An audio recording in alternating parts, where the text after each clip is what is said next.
Peace FM 104.3 Woodmeat Take. Jumedi amudi wa hanu no. Otifi doctor dey no wasisi. My very open. Achire obi a se na ese be ya ye ba hanu no so no. Ye ni bedi ebeji mwejuma no ho.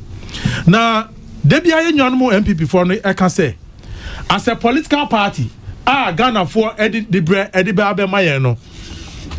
Dien e na ye and I said dien hihye foforo bi na ye de ba. Na anope mepese ye nwan mo titi hanu mu yi. Amonti some of the policy initiatives are His Excellency Nyame Yanadom na on the 7th of January 2021 yedinisi akonwa so a nyama papa obesan ye ade atua na ejuma die na obetua no so omaimu technical and vocational education ade bia ebe mo oman no in terms of ejuma ni insano ejuma any sanya manyama no akoso because I know show man na unemployment eso and as part of yen platform obia opesa odebeboa NDC as a political party etumpon in the 2020 elections you know or the one policy statement etu honomo or say technical and vocational education the cardinal for employment emma direct employment edima imranti ani mabawa no obeshemu kena Ghana for etu abano edima no na kena oba beshemu ne say obeye technical and vocational education free sene sibe ya Ghana mabu ebenya sa training na omunyina omuhia no one fancy one mo or see 6 regions na ye wo sesia no omonso obemomu universities e wo sa 6 new regions no na sa universities no nyama umbehwe so technical vocational engineering enti who share the focus of His Excellency John Dramani Mahama no or per se ye refocusing on no eko to pempensu bia ejuma ne ye friend ejuma no unko sre aban for ejuma na enchechira a ubenya from technical universities no and vocational universities no enwan kasa e de ejuma e be hye wonsem umpe we a upe ni mo be ni now within 4 years. Yes na say oman no 4 years. No, I just want to know oman no yeah ma 4 years ampa one district one factory no enya 4 years enti to me no for 4 years osanso kan say double track system no eno de partial ye yie free hono because emwa na sa 200 schools na anka OC anka eno ene be boa man kwada nyina ko school at the same time no obe make sure say baby edu bia no oba eye ni priority e was so we sa 200 secondary schools 3 blocks no because eno ene this double track system no na wiye ebeba nti sa police statement no so or the two hono and so osanso kan say teacher for licensure examinations you know under NDC government ya mutu ya abolish and a teacher trainees so enko enye national service straight from the teacher training colleges you know omu wia e was say omunya automatic posting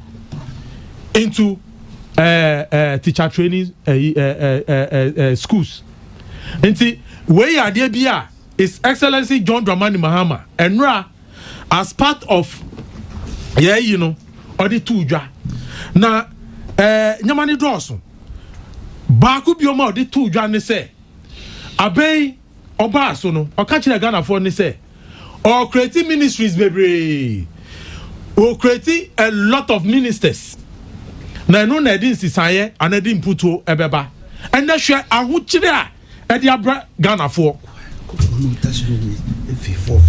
your next incoming president can't Ghana for say some ministries His Excellency Nana Addo Dankwa Akufo-Addo creative bebrebe no obe collapsing nyina normal examples bebree sanitation, public procurement, aviation, railways, transport. Under NDC, we had one roads and transport under one minister. Roads and transport under one minister.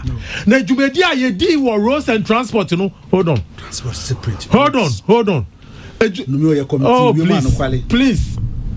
Ejumedia. Also, I know now committee. Gidisu was roads minister, and Jifativo was transport minister.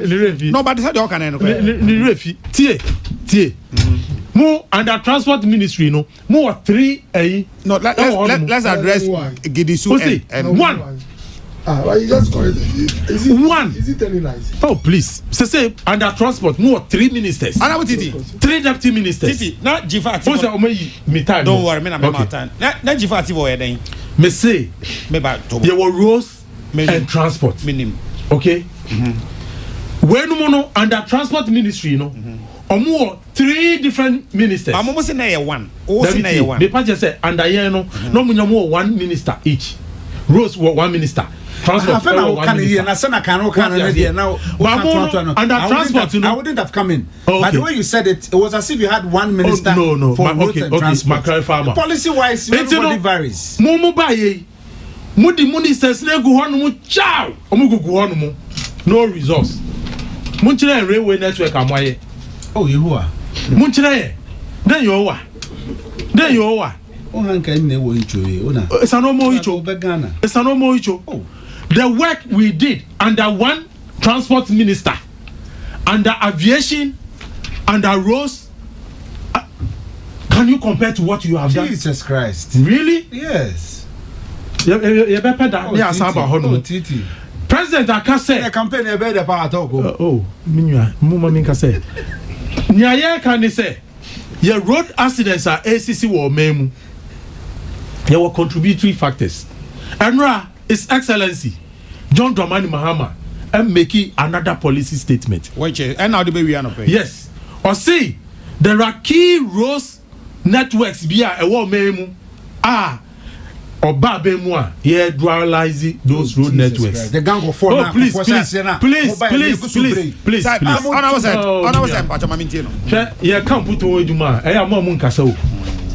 Because John Mahama, you can't put to a Juma.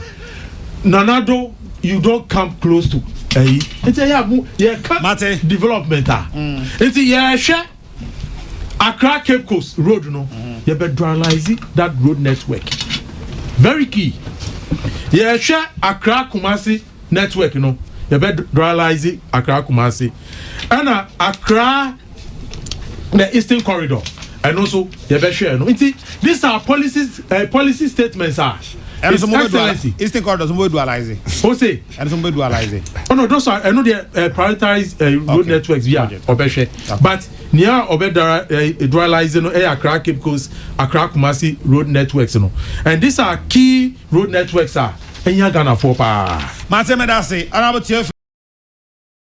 Peace FM 104.3. Good to meet you.